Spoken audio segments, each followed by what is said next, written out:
Bonsoir. Ce soir, je vais vous raconter l'histoire d'une nuit passée dans une librairie où chaque page respirait le mystère. Une histoire où la poussière des vieux livres a révélé un désir plus brûlant que toutes les flammes d'une cheminée.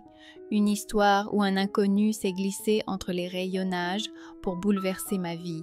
Et croyez-moi, parfois, ce ne sont pas les histoires que l'on lit qui changent une femme, mais celles que l'on vit en silence. La librairie était presque vide quand je suis entrée. De hautes étagères de bois sombre s'élevaient jusqu'au plafond voûté. Les lampes à huile projetaient des halos dorés sur les reliures anciennes. L'air sentait le papier jauni, l'encre fanée, la cire chaude. Je venais chercher un livre rare, mais surtout un peu de réconfort dans la solitude de mes soirs. Le silence était profond, troublé seulement par le froissement des pages, et c'est alors que je l'ai vu, un homme debout dans l'ombre d'un rayon, immobile, ses doigts caressaient distraitement la tranche d'un livre ancien, mais ses yeux, eux, étaient fixés sur moi. J'ai détourné le regard, troublé, le cœur déjà plus bruyant que mes pas, sur le parquet.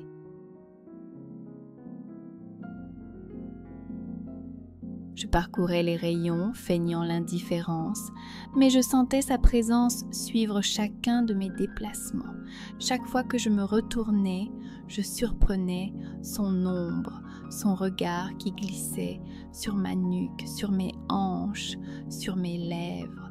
Je passais mes doigts sur les dos des livres et j'avais l'impression qu'il passait les siens sur ma peau. Un livre m'échappa, tombant au sol dans un bruit sourd. Il s'est approché, l'a ramassé, me l'a tendu. Nos doigts se sont frôlés et ce contact a électrisé mon corps tout entier. Je n'ai pas su dire merci, mes lèvres trop sèches, trop brûlantes d'un mot qui n'existait pas.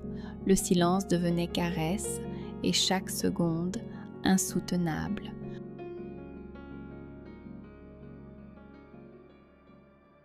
Je me suis avancée dans une petite alcôve, plus sombre encore que le reste. Il m'a suivie, son ombre recouvrant la mienne.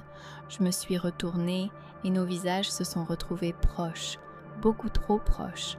Je voyais ses lèvres, je sentais son souffle. J'ai fermé les yeux, prête à l'accueillir. Mais un grincement a résonné, le vieux libraire apparaissant soudain au bout du couloir.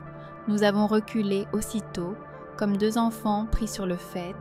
Le baiser n'avait pas eu lieu, mais mon corps tout entier brûlait de ce manque.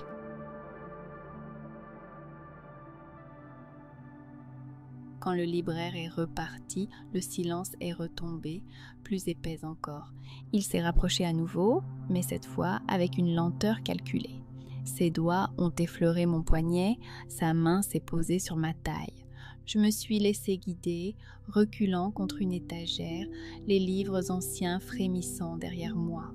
Sa présence était une cage, mais une cage dans laquelle je me sentais enfin vivante. Je respirais plus fort, mes lèvres entr'ouvertes, mes cuisses déjà tremblantes d'attente. Chaque instant, sans son baiser, était une torture que je ne voulais pas voir s'arrêter.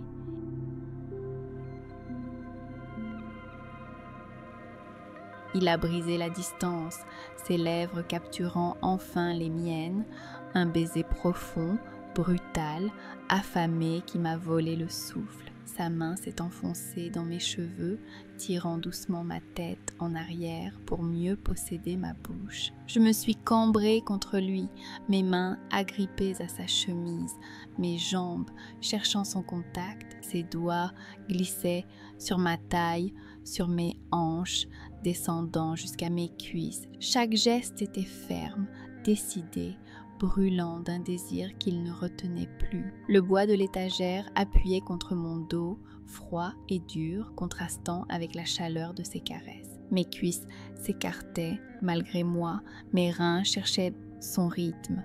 Chaque mouvement était une décharge, chaque souffle un incendie. Je gémissais dans sa bouche, étouffée par le vertige de ses lèvres. Quand le plaisir m'a envahi, Ce fut comme une onde puissante, une marée qui balayait tout.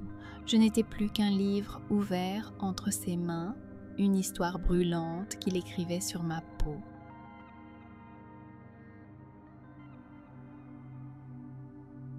Quand nos souffles se sont apaisés, il a reculé légèrement, ses yeux plantés dans les miens, sombres, brûlants, silencieux. Je savais que je ne saurais jamais son nom ni son histoire. Mais je savais aussi que je garderais à jamais ce moment. Je me suis recoiffée à la hâte, j'ai repris un livre au hasard, comme un alibi, puis je suis sortie dans la nuit fraîche, le cœur battant encore trop vite. La librairie s'est refermée derrière moi, son odeur de poussière et de cire m'accompagnant. Et croyez-moi, parfois, ce ne sont pas les mots des livres qui marquent une femme, mais la brûlure d'un inconnu entre les rayonnages.